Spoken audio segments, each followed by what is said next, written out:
पास मरीज बैठेगा, मैं पहला सवाल ये करना, हाँ दादा फलां ये है, कोई नहीं, तुम्हारा ये है, कोई नहीं, तकलीफ क्या है, तकलीफ।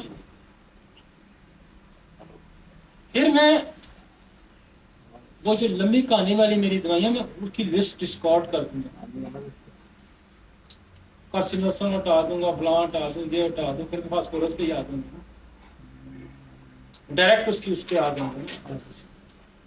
अदरवाइज ऑब्स्ट्रक्शन पहले रखूंगा। पर्सनल हिस्ट्री में गम, डिसअपॉइंटमेंट्स आज हमारे माशरे का बहुत बड़ा अलमिया है। उसकी वजह ये है कि मेरा पड़ोसी रात को सोया, उसके पास साइकिल थी, दूसरे दिन जब मैंने उसको देखा तो वो पिजारों पे था, तो मैं तो डिसअपॉइंटमेंट हो गया कि यार इकट्ठे ही रहते हैं, छह पिजारों पे रहे हैं, मैं साइकिल पे फिर, ये रातों रात क्या हुआ है। डिसअपॉइंटमेंट तो इतनी है जिसका कोई अंदाजा नहीं। हम दिल लगाते हैं, हम उसकी वो हमारा बहुत सारे, चूंकि हम इमोशनल हैं, एक्साइटेड होते हैं, कुदरत ने हमारे अंदर ये वजीयत की हुई चीज है, वो टूटता है हमारा, तो हम डिसअपॉइंट।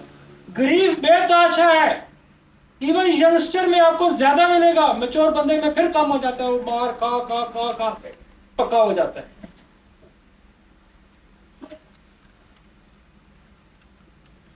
और उसकी मैंने पहचान आपको दी,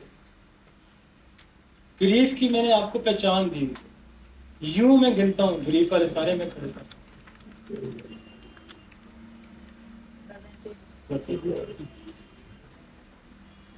गर्दन टेढ़ी, डीप ब्रेथ, बैठते, हर काम उल्टा, तवज्जो की, हर काम उल्टा, तमाम अलामात उल्टी।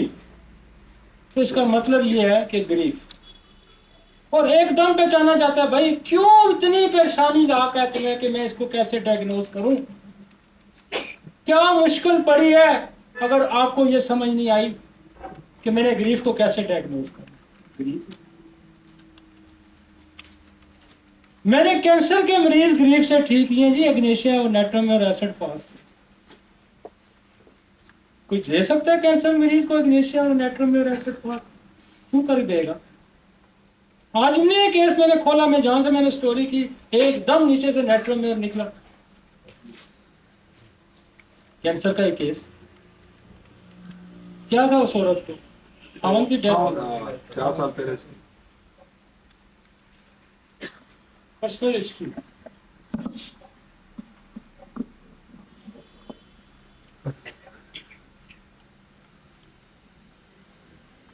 मतलब एक खाका तो समझ आ रहा है, आगे बढ़े। पर्सनल हिस्ट्री हो, फैमिली हिस्ट्री हो, ये दो चीजें तो बड़ी आसान है। यू मिनट का एक दोस्त ये सवाल है सारे, 30 सेकंड में पेरेंट्स की हिस्ट्री निकल जाती है, 30 में उसकी निकल जाती है। हम 1 मिनट यहाँ सर्च करते हैं बस, क्रॉनिक डिजीज, बाकी तो उसने यहाँ हाथ गुर्दे पे रखा होता है, पेट पे रखा होता है, बहुत सारे तो पोस्टर से पता चल जाता है कि वो तकलीफ है।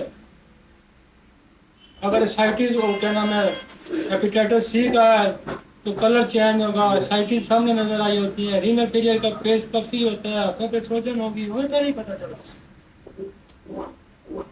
वो सवाल अगला पूछ लेंगे आपको तकलीफ क्या है, क्योंकि मरीज आते हुए आपसे जब बैठ करेंगे तो आप उसका नाम पूछेंगे, नाम पूछने के साथ उसको वो बता देगा यार मुझे तो डॉक्टर साहब पूछेंगे दर्द, जब गुर्दे का दर्द बताएगा तो साथ ही आपने 2 लफ्ज ये भी उससे पूछना है, फिर आपने लोकल उस पर आ जाना है बॉडी पे, तो इसकी लोकेशन क्या है, इसको तकलीफ क्या है। तो तकलीफ तो आपको पता चल जाएगी ना, आपको पैथोलॉजी एनाटॉमी पता है, तो गुर्दे की तकलीफ है तो क्या हो सकता है, उसको पथरी हो सकती है, इन्फेक्शन हो सकता है, 2 चीजें हो सकती हैं। तो क्या अल्ट्रासाउंड करवाया है नहीं करवाया, तो वहीं बात खत्म हो जाती है, फिर तो सिलेक्शन ऑफ मेडिसिन की बात आ जाती है। Family history, personal history, location and symptom. आपको पीछे उसके रिश्तेदारों का पता चल गया, उसके कबीले का पता चल गया, ये बीमारी का कबीला कि मैं उस खानदान का मतलब यह है कि उसके अंदर जो खानदानी वो बीमारी का खानदान कौन सा है, मतलब उसका ये हमने पता करना है कि उसके खानदान कौन सी बीमारी का खानदान। तो फिर हमने लोकली देखना है कि कहाँ प्रॉब्लम है। थायराइड में प्रॉब्लम है, गुर्दे में प्रॉब्लम है, हेपेटाइटिस है, हार्ट का प्रॉब्लम है, बोन्स का प्रॉब्लम है, उसको हमने करके उसकी पैथोलॉजी जान के उसको डायग्नोज करके हमने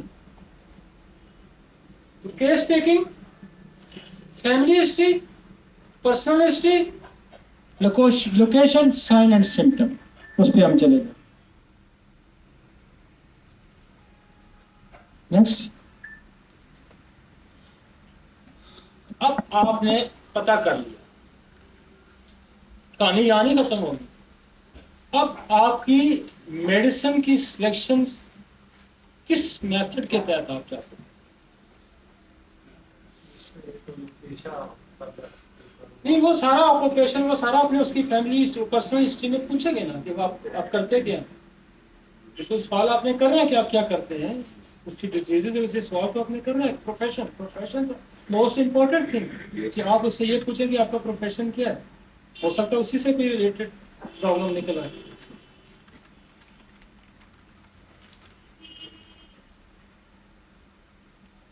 और फिर आपके पास टाइम होता है, जरा आप उसको पूछें, बाकी कहानियां किसे करते रहे, लेकिन चैनल ये इख्तियार करना। फिर नहीं तो आप पटड़ी से उतर जाएंगे, डिट्रैक हो जाएंगे, कहीं गलत निकल जाएंगे। फैमिली, पर्सनल, उसके बाद बीमारी पे आना है। फैमिली, पर्सनल हिस्ट्री और फिर बीमारी पे हमने फोकस करना है। अगर पहले बीमारी पे फोकस करेंगे तो आप मुंतशिर हो जाएंगे, सीक्वेंस नहीं बन पड़ेगा। तो मुंतशिर होने से बचने के लिए जरूरी है कि इस सीक्वेंस। नेक्स्ट,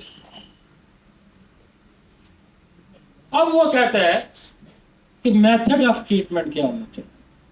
आपने पता कर लिया इसकी फैमिली में कैंसर है, इसकी फैमिली में सिफिलिस है, सारी कहानियां। अब मेथड ऑफ ट्रीटमेंट में क्या चीजें आती हैं? सबसे पहले तो कॉजेशन है। ये पॉपुलर मेथड है जिनको मैंने यहां लिखा है। बहुत सारे क्लिनिक सिर्फ कॉजेशन पे चलते हैं, बहुत सारे क्लिनिक सिर्फ कॉन्स्टिट्यूशनल मेडिसिन पे चलते हैं, बहुत सारे क्लिनिक क्लिनिकल टिप्स पे चलते हैं। या एक वो भी ऐड कर देना, क्लिनिकल टिप्स। मुझसे पूछा, तुझसे पूछा, टिप्स टिप्स होते हैं, टिप्स। हाँ, टिप्स पे चलते हैं। बहुत सारे मिली। यहाँ भी एक लड़की को तो उठ गई है, वो बैठी हुई थी आज कि मैं कैंसरस वो करती हूँ। हाँ, ये टिप्स वाले लोग हैं। फलां ये करता मैं भी ये कर लूँ। समझना नहीं है कि कैंसर क्यों देता था, आर्सेनिक क्यों देता, ये नहीं समझना। वो देता था मैं भी देती हूँ, वो करता था मैं भी करती हूँ। किसी की होगी गाय बीमार, वो चला गया साथ वाले गांव वाले के पास, कहते यार तेरी गाय बीमार हुई थी तो तुमने गाय को क्या दिया था? उसने कहा मैंने तो तारपीन का तेल दिया था। अब दौड़ा दौड़ा घर आया तो गाय को जाके तारपीन का तेल दिया, गाय गई मर। फिर दौड़ा दौड़ा चला गया वापस। उसका अल्लाह के बंदे, मैंने तुमसे पूछा था तूने गाय को क्या दिया? उसने कहा मैंने तो तारपीन का तेल दिया। कहते यार तारपीन का तेल तो मैंने भी गाय को दिया, मेरी गाय तो मर गई है। उन्होंने कहा यार गाय तो मेरी भी मर गई थी। तूने ये तो पूछा ही नहीं है। वो भाई कहे गाय तो मेरी भी मर गई थी। तो हम ये जो टिप्स है ना, कुछ क्लिनिक टिप्स पे भी चलते हैं। तो क्या लगता है ना, वो एक बंदा था ना हकीम, उसके साथ कंपाउंडर ला गया। वो गांव पहले के जमाने में हकीम करते थे। तो उसने देखा आगे एक ऊंट के गले में ना वो तरबूज फंस गया। वो मोना ने कहा जी मारा ऊंट गांव से। हकीम ने किया कि एक पत्थर नीचे रखा, एक ऊपर रखा, मारा, तरबूज टूटा, ऊंट ठीक हो गया। अब जो वो कंपाउंडर था उसने कहा यार डॉक्टरी तो इतना आसान काम है, चलो हम भी करते हैं। उसने दूसरे से अपना थैला पकड़ा तो शुरू हो गया। आगे किसी बच्चे के गिलट था, हैं, थायराइड एनलार्जमेंट थी। उसने कहा लाओ भाई एक पत्थर नीचे रख दे, ऊपर मार दे। तो बच्चा क्या मार, गाँव वाले ने पकड़ के अंदर जेल में डाल। बात असल में ये है कि हमें समझना, हाँ समझना, मेथड जो दुनिया में यूज होते हैं, पॉपुलर मेथड मैंने यहां लिखे। कॉजेशन, वजह क्या है? मसलन आपके पास एक मरीज आता है, वो कहता है जी डॉक्टर साहब मेरे जिस्म में बड़ी दर्द है, मेरे जिस्म में बहुत दर्द है। भाई काज ये है कि क्या उसको चोट लगी है? अगर तो चोट लगी है तो सीधी सीधी हर्निका, चोटों वाले ग्रुप में हम चले जाएंगे ना, आसान है हमारे लिए। या उसको सर्दी ठंड लगी है और साथ टेम्परेचर है, तो वजह वो बदल गई। तो क्या आप दर्दों की 200 दवाई उसको दे देंगे? अब फर्ज करें चोट लगी है, अब चोट को भी आपने मजीद डिफरेंशिएट करना है। भाई चोट कौन सी चोट है? शार्प एज है, ब्लंट है, नर्व इंजरी है, बोन इंजरी है, ग्लैंड इंजरी है, हेड इंजरी है, स्पाइन इंजरी है, कौन सी इंजरी है? तो काजेस बदलती गई ना। तो सिर्फ अगर आप चोट पे रहेंगे तब भी इलाज मुश्किल है। चोट की भी कॉजेस को कि चोट कहां लगी है, किस चीज से लगी है। डंडे से लगी है तो दवाई और है, छुरी से लगी है तो दवाई और है, कील से लगी तो दवाई और है। देखिए आपने छुरी से काटा है तो स्टेफिसाइकेरिया है, कील लगी है तो लीडम पाल है, ब्लंट है, डंडा है तो आर्निका है। आप आगे और चले जाएं, हड्डी टूटी है तो रूटा और सिम्फाइटम है, मसल इंजरी है तो आर्निका रस्टक्स बैलेंस है, ग्लैंड इंजरी है तो कोनियम है और बैलेंस परनस है, हेड इंजरी है तो आर्निका ओपियम नेट्रम सल्फ है, नर्व इंजरी हो तो नर्व इंजरी है तो हाइपेरिकम है। तो क्या कॉजेस के साथ साथ दवाइयां बदलती नहीं गई कि सबको आर्निका देंगे, सबको रूटा देंगे, सबको हाइपेरिकम देंगे? मोशन है, डायरिया है, तो वो कॉज आप कंसीडर करेंगे या नहीं करेंगे? क्या खाया था? चने खाए थे, दाल खाई थी। मोशन किसकी वजह से भी हो सकते हैं?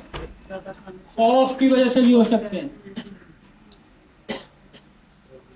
गलत खाने से भी हो सकते हैं, फूड पॉइजन से भी हो सकते हैं, किसी दवा के खाने से भी हो सकते हैं। तो क्या हम काज को नहीं पकड़ेंगे? मोशन के पीछे भागेंगे, 300 दवाइयां कौन सी देंगे? तो cause priority, cause priority, cause, ये मेथड सबसे ये नेचुरल वे में जाता है। खुदा का कानून क्या है? नेचर क्रिएटिव लॉ क्या है? चाहे वह सोशल, चाहे फिजिकल, चाहे इकोनॉमिक, चाहे कोई भी प्रॉब्लम है, उसको हल करने का कुदरत ने एक तरीका दिया है। What is the cause? अगर कॉज पता है तो व्हाट इज द रेमेडी, दवा की।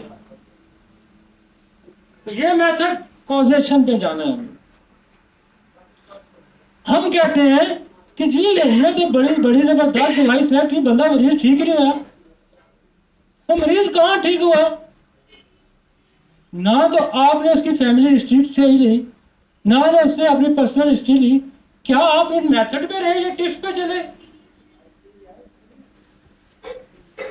क्या किसी ने मुझसे ये पूछा कि फलां मर्ज की दवाई क्या? मैंने कहा जी इसकी दवाई नेट्रोमेयर, और आपने सुन ली, आपने भी उसको नेट्रोमेयर दे दी। क्या ये तरीका ठीक है?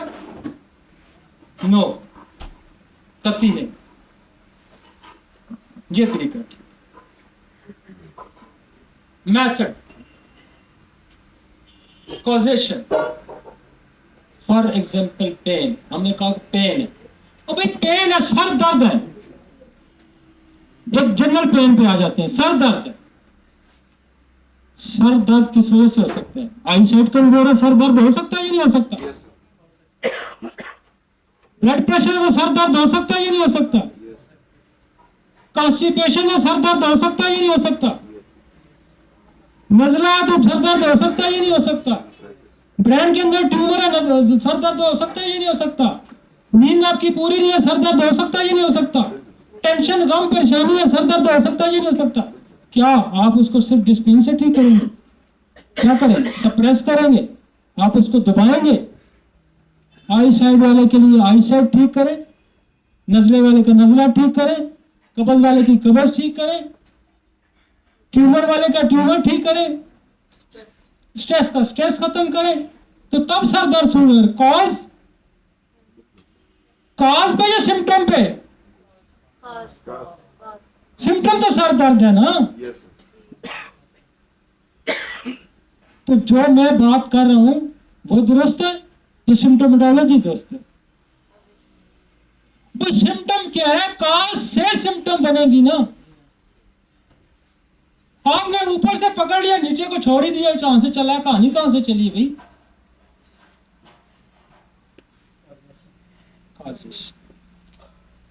कॉज, अगर आपको कॉज पता और फिर आपको दवाई पता। नेक्स्ट, बात को समझ आई? बात समझ आ रही है कि नहीं आ रही? Yes, sir. अगर बात समझ आ रही है तो मैं बात ही समझ लूंगा। Yes. नेक्स्ट आएंगे कॉन्स्टिट्यूशन। अब बहुत सारे क्लिनिक जो है और बहुत सारे मरीज सिर्फ कॉन्स्टिट्यूशनल इलाज करते हैं। कॉन्स्टिट्यूशन क्या है? खुदा ने इंसान को मिट्टी से बनाया और इसके अंदर जो मिनरल और सॉल्ट है वो आपकी साख के अंदर मौजूद है। वो कैल्शियम है, वो सल्फर है, वो गोल्ड है, वो लोहा है। ये सारी आपकी साख का हिस्सा है। और जो मैन्युफैक्चरिंगली, जो पैदा होते वक्त, जो फर्टिलाइजेशन के वक्त जो एलिमेंट आपकी बॉडी के अंदर ज्यादा हो गया कंपोजिशन के लिहाज से, वो आपका माइंड और आपका physical and mental behaviour, that is called constitution. फर्ज करें आप कैल्शियम कॉन्स्टिट्यूशन रखते हैं, कल्केरिया कार्ब की कॉन्स्टिट्यूशन। तो कल्केरिया कार्ब कैसा होता है? उसके हाथ पांव ठंडे होंगे, वो फ्लैपी होगा, उसको स्वेटिंग होती होगी, पिलपिला होगा, ठीक है ना। उसकी बोन जब आप उसको शेक हैंड करेंगे तो ऐसे होगा कि आपने हाथ किसी रुई में रखा है। ये उसकी एग खाना वो पसंद करेगा, क्या बिहेवियर आ गया उसका। मीट खाना पसंद करेगा, बिहेवियर आ गया उसका। चाक मिट्टी खाना कहेगा, बिहेवियर आ गया उसका। और स्लेगिश होगा, पड़ा रहेगा, माइंड आ गया उसका। तो this is the constitution of calcarea carb. अब स्लेशिया आ गया, सख्त चिल्ली है, बॉडी का बिहेवियर शो, सख्त चिल्ली है, ये भी चिल्ली है, वो भी चिल्ली है। गर्मियों में कम्बल ओढ़ता है, पेट उसका बड़ा हुआ है, सर उसका बड़ा है, तो वो स्लेशिया कॉन्स्टिट्यूशन आ गया। तो हमारी 48 से ज्यादा मेडिसिन जो एज ए कॉन्स्टिट्यूशनल है। 3 बड़े constitution, psoric, first is psoric constitution, carbonicum constitution, calcium constitution and phosphoric constitution. ये बाकी जितने पहले ये जैसे दुनिया में कितनी नस्लें हैं, अफ्रीकन, गोरे, ये जो चाइनीज ब्रीड है, और हम एशियन, 4 बड़ी नस्लों से मिलकर कितनी आगे नस्लें बनती हैं। इसी से 3 बुनियादी कॉन्स्टिट्यूशन है भाई, जिसको उसने कहा हाइड्रोजनाइड, कार्बो ऑक्सीजनाइड, एक और जगह ऑक्सीजनाइड, हाइड्रोजनाइड और कार्बोजनाइड है। इस तरह का 3 मैन कॉन्स्टिट्यूशन किस वजह से चला गया? मियाज़मेटिक की वजह से, एक सिफिलिस सोरा साइकिल। और वो ये कहता है कि सोरिक कॉन्स्टिट्यूशन है, कार्बोनेटम एंड फास्फोरिकम। अब उसके आगे 50 से ज्यादा कॉन्स्टिट्यूशनल हमारे पास मेडिसिन मौजूद है, साख्ती अद्वियात मौजूद है। कौन सी साख्ती अद्वियात है? मसलन सल्फर। और ये ध्यान में रखें कि मोस्टली कॉन्स्टिट्यूशनल मेडिसिन का ताल्लुक मिनरल से होगा, साल्ट से होगा और मेटल से होगा। यह भी ध्यान में रखें कि उनका ताल्लुक मिनरल से होगा, मेटल से होगा और साल्ट से होगा, क्योंकि मैटर फना नहीं होता।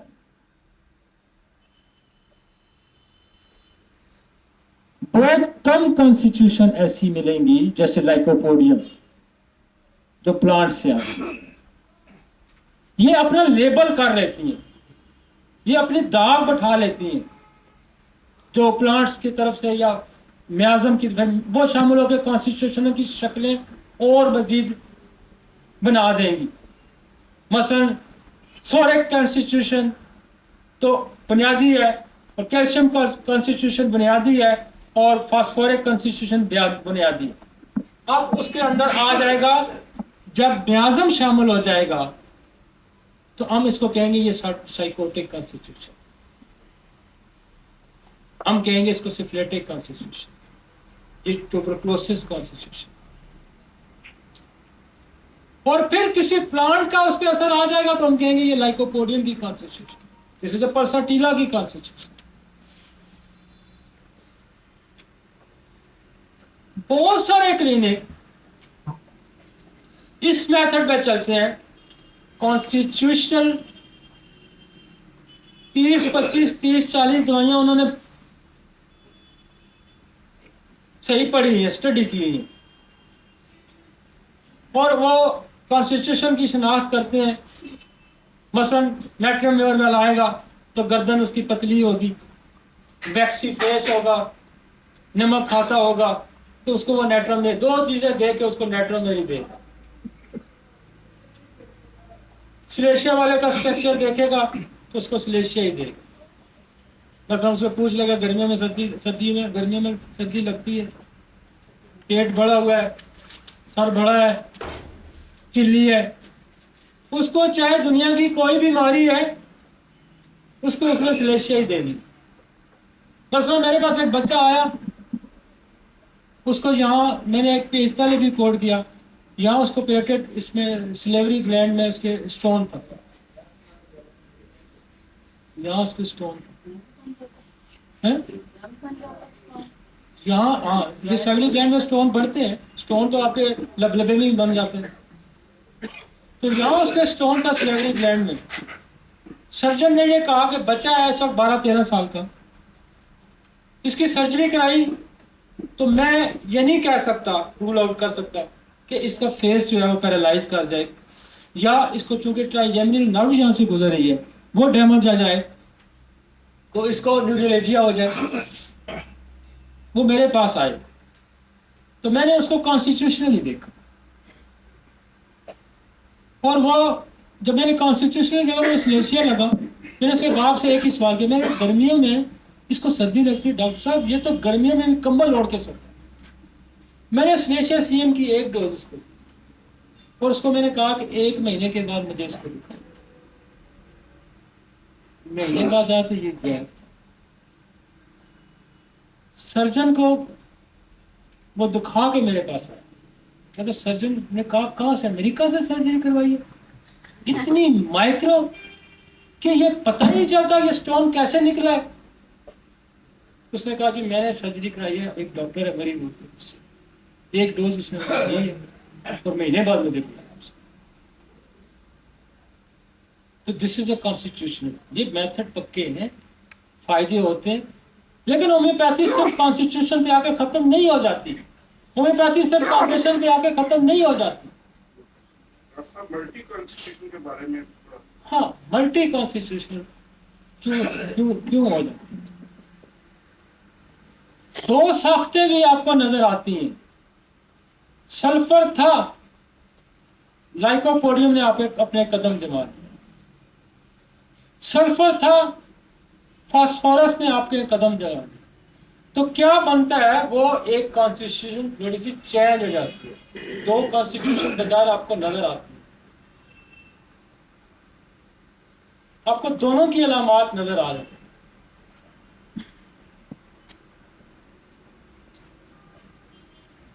तो मल्टी कॉन्स्टिट्यूशन नजर आती है, लेकिन मोस्टली बहुत सी कॉन्स्टिट्यूशनली सिंगल ही नजर आती है। और बहुत दफा ये होता है कि कॉन्स्टिट्यूशनल चेंज भी होती हैं,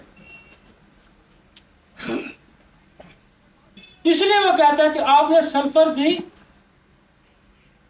तो कैलकेरिया कार्ब निकल आता है, आप सल्फर कॉन्स्टिट्यूशन को देते हैं, इसीलिए सीक्वेंस आते हैं सल्फर कैलकेरिया लाइको। आपने सल्फर दी, नीचे से कैलकेरिया कार्ब निकल आया, आपने कैलकेरिया कार्ब दिया, फिर लाइको निकल आया।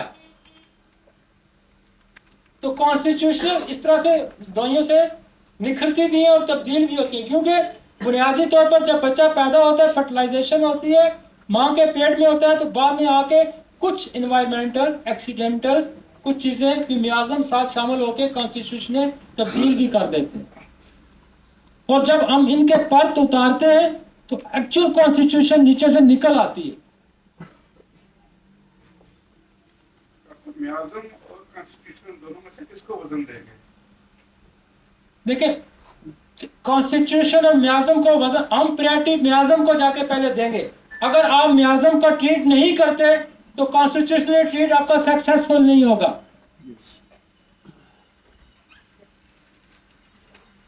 और उसके लिए क्या है कि कॉन्स्टिट्यूशनल ट्रीटमेंट एक्ट तब करेगा कि आप उसकी ऑब्स्ट्रक्शन जो मौजूद है मियाज़म उसको क्लियर करेंगे। तो सर लेकिन इसकी जो दवाई निकलती है मियाज़म उसमें होता ही है?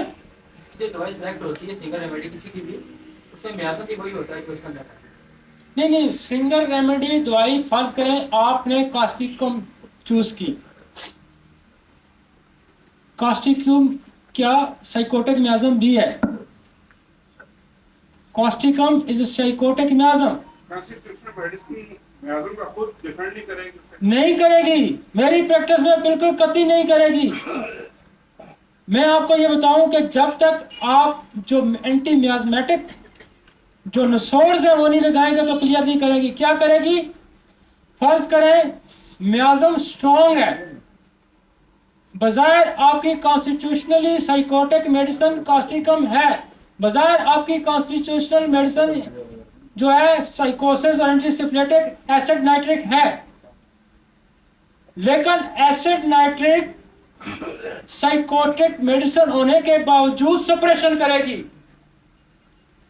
आपकी स्लेशिया ट्यूबरकुलोसिस की मेडिसिन है, आपकी स्लेशिया साइकोसिस की मेडिसिन है, इसके बावजूद सप्रेशन क्यों करती है? इसके बावजूद सप्रेशन क्यों करती है? जब तक उसको एंटी मियाज़म उसका निसोर्स आप अप्लाई नहीं करेंगे, सप्रेशन वो भी करेगी। उसकी वजह ये, अगर तो एक्वायर्ड है, उसकी वजह ये है कि अगर साइकोसिस एक्वायर्ड है, एक्वायर्ड समझते हो? मेरा असर किया हुआ, तो फिर